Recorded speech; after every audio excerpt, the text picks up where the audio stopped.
Good evening, Foster. Today is June 1st, 2020. What do we believe about the Sabbath? There are those who argue that the Sabbath has been changed from Saturday to Sunday, from the seventh day of the week to the first day of the week. But surely if God intended for such a transition to take place, he would mention it somewhere in Scripture. This evening we're going to look at all 9 verses of the Bible that mention the first day of the week. The first and only Old Testament reference is in Genesis chapter 1. In verse 5 we read that God called the light day and the darkness he called night, and there was evening and morning the first day. Obviously no transition from Saturday to Sunday there. All the other references are in the New Testament. Matthew chapter 28 verse 1, after the Sabbath, mentioning the Sabbath specifically and by name, as it began to dawn toward the first day of the week, Mary Magdalene and the other Mary came to look at the grave.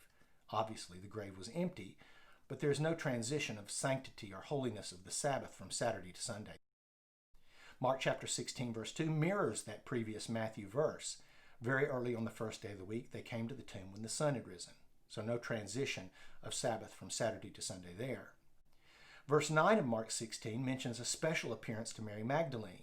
Now, after he had risen early on the first day of the week, he appeared to Mary Magdalene, from whom he had cast out 7 demons.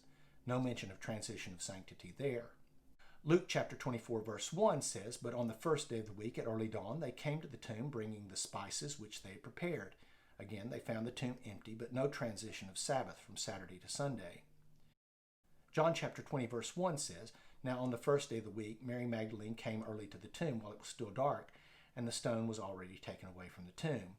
Jesus was not there, but there was no transition of the sanctity of the Sabbath. In fact, in John chapter 20 verse 19, we find that there was no indication among the disciples that this had taken place.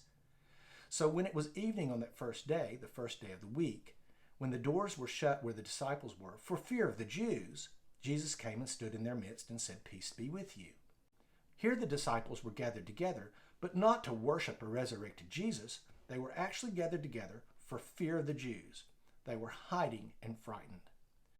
Acts chapter 20 verse 7 says, "On the first day of the week, when we were gathered together to break bread, Paul began talking to them, intending to leave the next day, and he prolonged his message until midnight." Obviously, this is some sort of meeting taking place on the first day of the week, but the key is to understand the sequence of days. We have to remember that the evening part of the first day of the week came first. This is an evening meeting. We know this because the lamps were lit. Paul prolonged his message until midnight. Eutychus, after a long day, fell asleep, fell out of the window, and died.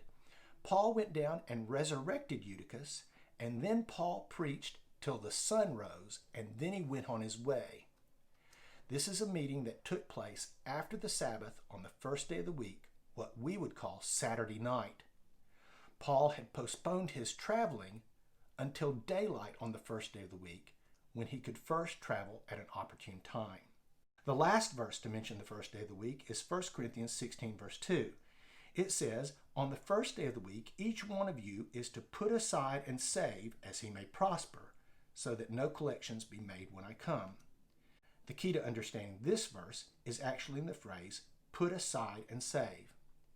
The Greek term actually is there to put aside in store. In other words, on the first day of the week, when you start your work on the first day of the week, which would be in our calendar Sunday morning, you are to save back the first proceeds so that when Paul comes, there would be no hasty collections being made. So there you have it, all 9 references to the first day of the week in all of Scripture, and not one indication that the sanctity and solemnity of the Sabbath day was transferred from Saturday to Sunday. In fact, Acts chapter 20 and 1 Corinthians chapter 16 seems to indicate that good and regular business was still being done on the first day of the week. So, the Sabbath still holds a blessing for mankind. It still can hold a blessing for you. Have a great evening, Foster.